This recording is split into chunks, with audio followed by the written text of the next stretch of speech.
Sachas Bava Kamma Daf Nun Gimel begins with the Gemara's analysis of the line in our Mishnah discussing what happens if a shar falls into the bar because he was startled by the sound of work inside the bar. The Mishnah said two halachas that if he falls lefanav, which sounds like forwards, into the bar, then the owner of the bar is chayiv. If, however, he falls lacher, if he falls backwards, then the owner of the bar is pater. The Gemara is going to have four different explanations as to what this means, some contradictory brisas, and make it dependent on the machlekes between Rav and Shmuel. So let's begin at the machlekes Rav and Shmuel. Rav and Shmuel argue about, as we've seen, Rav and Shmuel argue about what is the mechayev of the bar, what causes the injury. Is it the blow hitting the ground, or is it the hevel? Rav says it's only the hevel, only the bad air in the pitch. Shmuel says it could be both of them. So in our case, how would they learn? What does it mean falling forwards and falling backwards? So Rav has to learn that both of them are falling into the bar itself, because there can't possibly be any discussion if it falls outside the bar, because outside the bar there's no hevel. And striking yourself, if the animal hits himself on outside the bar, he's hitting himself on property that doesn't belong. It's not the responsibility of the Bala bar. And therefore, it's got to be that he's falling in the bar where there's hevel. What do the two things mean then? So Rav says they mean that he's falling forwards, or he's falling backwards. Literally, he was past the bar and he fell backwards in shock. Those are the two things. For one, you're pater, for one, you're chayiv. Now, Shmuel says it doesn't have to mean that. It can mean that falling forward could mean that he's falling into the bar. And la'achayev could not mean the backwards of the animal, but the back of the bar, meaning that he trips on the bar and he falls past the bar, outside the bar, and strikes himself there, and you're responsible for that blow, not necessarily because of the hevel. According to this, what would happen, according to Shmuel, if he falls backwards into the bar? So according to Shmuel, if he's falling into the bar, you chayiv either way. Falling backwards is not a patur. Falling on the back of the bar, that's the patur. Now, of course, it has to be that there's a chiddush there, and that's why it has to be according to Shmuel. It can only fit according to Shmuel, where at least you could potentially be chayiv because of a blow, and it's teaching me that if he trips and falls out of the bar, you're pater.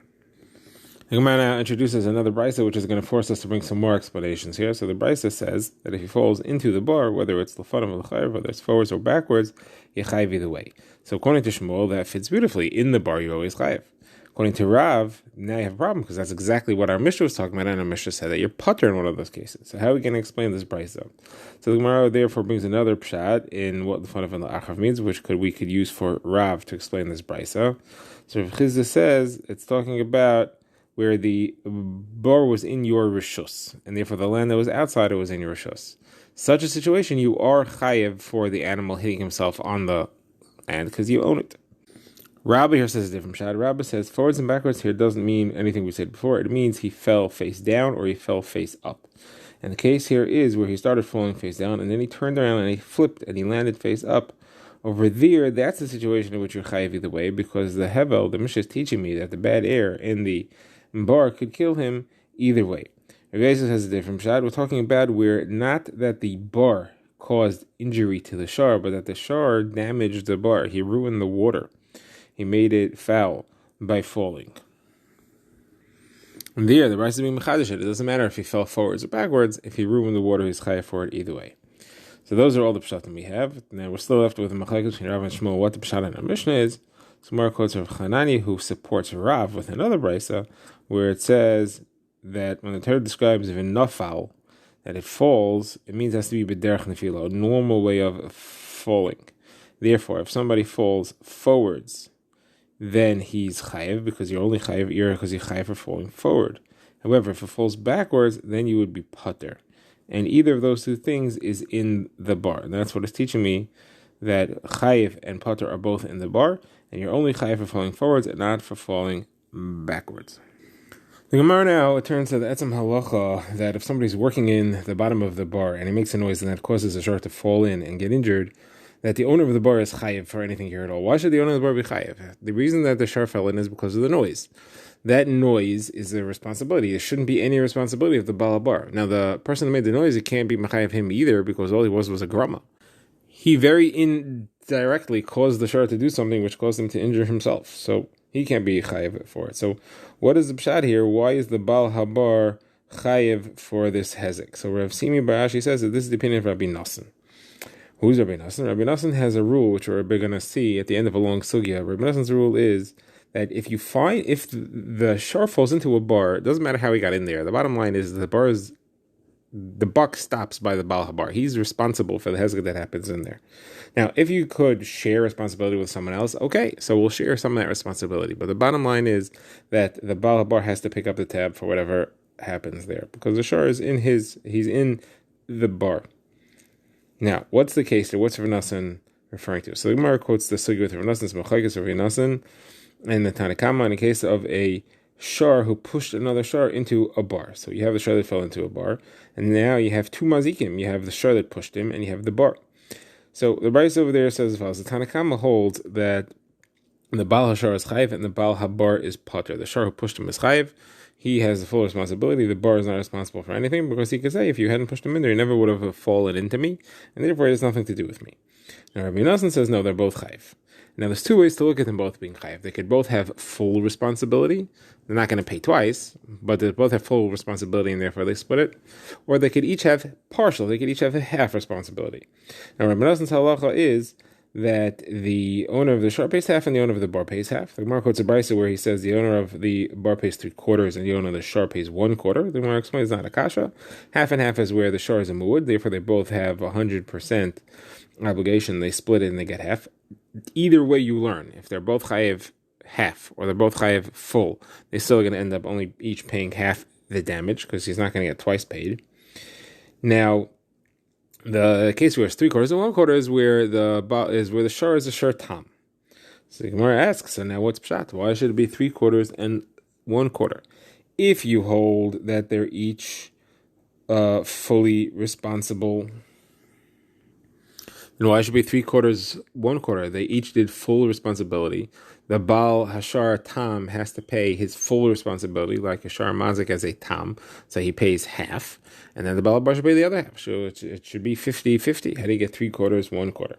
And if you hold that they're each half responsible, so then they should each pay half. That means that the Baal Hashar would have to pay 1/4, because he's only half responsible, and he's a Shar Tam, so he pays half of his responsibility, so he'll pay 1/4.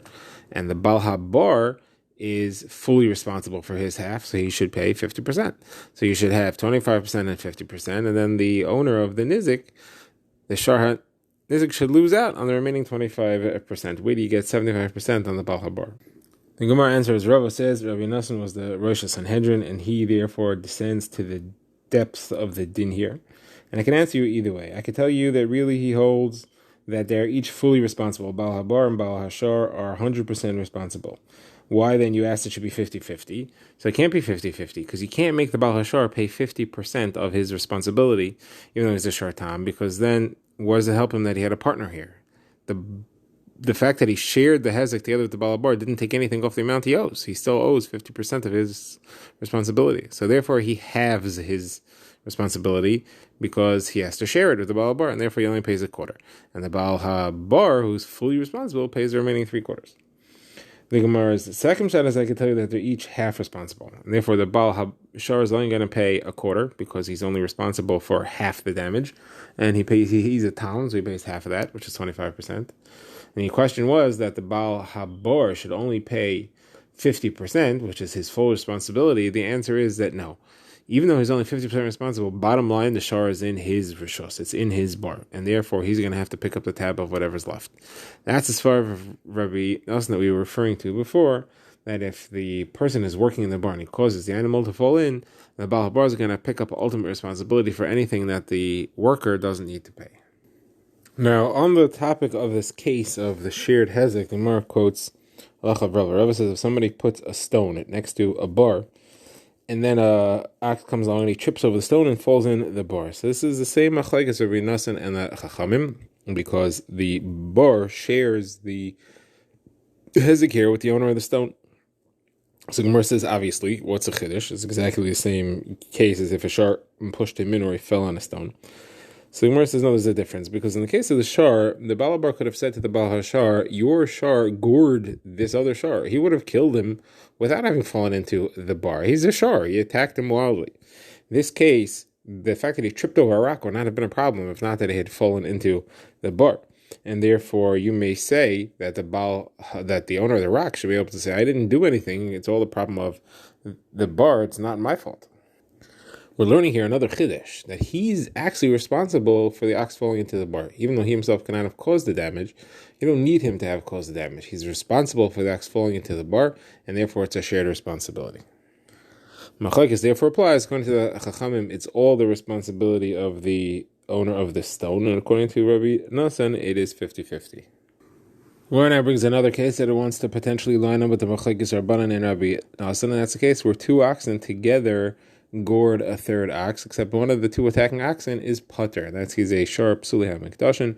We learned earlier in the Masechta there's a gzeres akasav, psuli hamikdashin is putter, even if you'll call him shari eyu, as long as he's not redeemed, he is putter from having to pay. So how much does the other remaining shar, how much does he have to pay? So Abai says chatzi nezek, half the nezek, and Ravina says a quarter of the nezek. Now how are we to understand this? So my first thought is to say that the two oxen are both a tam. And once the discussion between Abaye and Ravina, according to one holds like the Rabbanon and one holds like Rabbi Nassan. If you hold like Rabbi Nassan, then you say that whatever you can't collect from the one, you collect from the other. So even though they should be splitting it 50-50, and the tam that's chayiv should therefore only be paying 25%, because his responsibility is half, and he's a tam, so he pays half of that, it's 25%, but he has to pay full, because since the other shar is putter, whatever you can't collect from him, you collect from the remaining shar that exists, just as we saw in the case of the pit and the shar who pushed another shar in there. Now, that would be the opinion of Abaye, and Ravina holds no, he doesn't hold the way, he holds like the Rabbanan. There's no such concept. The one shar that is chayiv pays as a tam 50%, and therefore he's paying 50% of his 50%. Chayiv is 25%. The other pshat thing wants to say is that both of them hold like the Rabbanan, and therefore you only have to pay a quarter. The machlokes is, are we talking about, it's not really a machlokes, Abaye is talking about a mu'at, so therefore you have to pay your full share, which is 50%. Ravina is talking about a tam, and you have to pay his full share, which is 25%, and no one has to pay anything beyond that. Rav now quotes another case, what happens if a shar and an adam push something else into a bar? Now you have three partners here, the shar, the adam, and the bar. So how do you split it up? So the halachas of each are different, and therefore you'll have a different combination of who's chayiv for each of the halachas. So first of all, as far as nezikin, so all three of them are chayiv for nezikin. Let's say it was a person that they pushed into the bar. So even a bar is chayiv on hezek of an adam, not chayiv for killing an adam, but it is chayiv for hezek of an adam. Therefore, all three of them will share nezikin. What about arba dvarim? What about the tzari boishevas and vaishes? What about the demei vlades, the value of the child that was killed with the mother, if she was one who was pushed in there? So on those things, a person is chayiv, but a shar and a bar are pater. Now, if it was a person that he killed, or an eved, so there's kaifer and shleishim shel eved, that a shar is chayiv, but an adam and a bar are pater on that. Adam is pater because he's chayiv. Misa and kimlim b'dir avine, a bar is pater because there is no kaifer, and there is no shleishim shel eved on the bar, as we've seen earlier in the Masechta. As far as kalim that break, so that the shar is chayiv and the adam is chayiv, they're both chayiv for a kalim, but a bar is not chayiv for that. Shar psuli hamikdashin that falls in there, that's pushed in there, there's a special patur for a bar on that, as we've seen. It says v'hamesi eloi, you have to be able to keep the mace and use it for whatever purposes you would do with a nevela, feed it to your animal. Psuli hamikdashin, which is a carbon that got a mum, you can't feed your animal, a special halacha, and therefore you can't be mekayim v'hamesi eloi, and therefore a bar is putter on that. However, the adam and the shar are chayiv on those things. Now, the Gemara asks, hold on, Rava said that? Rava said that Psuli HaMikdash is not chayiv in the bar? How could that be? We had a Gemara earlier where Rava was mistapik. Rava had a stapik. What does the pasuk of Mesile teach me? Does it teach me this drasha, that there's a p'tor of Psuli HaMikdash on a bar, or does it teach me that the owner of the bar has to take care of the nevela, that they have to deal with the carcass, and if it gets devalued from the time that it died until you manage to sell it, it's your loss. So, and therefore you wouldn't be able to use it for this patur of Psuli HaMikdashin on the bar. So Gemara says, yes, Rava asked that question. However, Rava later answered, and he said, actually, this pasuk is for the patur of Psuli HaMikdashin, and therefore there is a patur of Psuli HaMikdashin. So Gemara says, if that's true, so how does he know the halacha of Bailam Atapim Benavela, that the owner has to deal with the carcass. Whereas he learns that from Vamesi Eloi, that it says by Shar. By Shar it also says Vamesi Eloi. That's where a Shar attacks another Shar. There it says Vamesi Eloi, and that it teaches me that the owner has to deal with the carcass. So the Gemara says, hold on a second. There's a Vamesi Eloi, both by Shar and by Bar. One you're saying is to teach that it's Pater Amsulam Mikdashin. One is to teach that even though you really Chayav Amsulam Mikdashin, there is a halacha that the Bailam have to deal with the Nevela. How do you know which one's which? Maybe a Shar is Pater Amsulam Mikdashin, and by the Bar, the owner has to deal with the Nevela. So Gemara says, no, it's logical that the Patur should be by Bar, because Bar already has a Patur on Kalim. So you see it has Paturim. So the Patur of Psulam Mikdashin should be there also. So Gemara says, okay, you could say the same thing for a Shar. A Shar is Patur on Chatzi Nezek when he's a Tam, so he should also have this other Patur.